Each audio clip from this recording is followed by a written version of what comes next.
Due metà che si uniscono a rappresentare l'incontro tra Milano e Cortina, ma anche il percorso dell'atleta e delle persone che lo hanno sostenuto. A 206 giorni dalle Olimpiadi, svelate a Palazzo Balbi le medaglie ufficiali dei 25esimi Giochi Olimpici Invernali e dei 14esimi Giochi Paralimpici. 1146 su 195 eventi, quelle che verranno assegnate. Grande l'emozione per chi le medaglie le ha vinte ed ora ne è madrina. Io ho sempre seguito molto lo svelamento delle medaglie in tutte le Olimpiadi, perché da atleta comunque quando c'è lo svelamento delle medaglie cominci un po' a sognartela al collo, ecco, quindi c'è proprio quel click che dici ok, ci siamo, sono arrivate le medaglie, vuol dire che adesso entriamo proprio nel vivo della competizione e i sogni si accendono e quindi per un atleta significa tanto. Emozione anche per la campionessa paralimpica di Riese X, Francesca Porcellato, 12 Paralimpiadi e 14 medaglie portate a casa.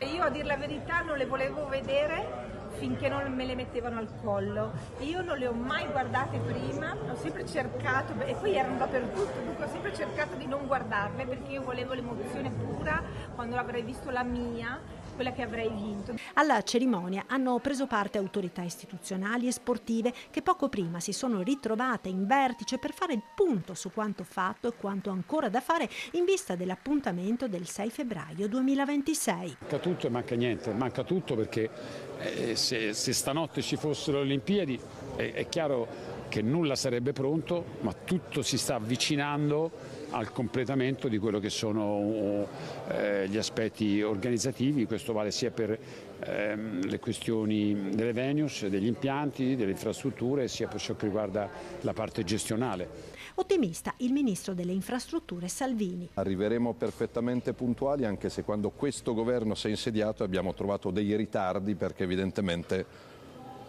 non tutti avevano lo stesso approccio a delle Olimpiadi che porteranno 5 miliardi di ricchezza sul territorio, porteranno milioni di turisti, porteranno miliardi di telespettatori. E così il ministro sulla situazione della viabilità per Cortina con l'Alemagna alle prese con le continue chiusure per frana. Ne ho parlato questa mattina con l'amministratore delegato di ANAS che rivedrò alla fine di questa settimana, ci stanno lavorando perché non si può inseguire l'emergenza quotidiana. Ripeto, le Olimpiadi sono fondamentali, però poi è fondamentale la qualità della vita dei cittadini anche a fiaccola spenta, quindi mi sto occupando di questo. Salvini ringrazia tutti coloro che stanno lavorando ai cantieri olimpici, maestranze comprese, ma non fa il nome di Zaia, che rivendica la paternità dei giochi. L'invenzione della candidatura dell'area dolomitica, quindi di Cortina come Veneto, di Trento e di Bolzano, è tutta mia, quindi io sono partito in solitaria, peraltro in presenza di un dossier che candidava solo la Lombardia e Milano.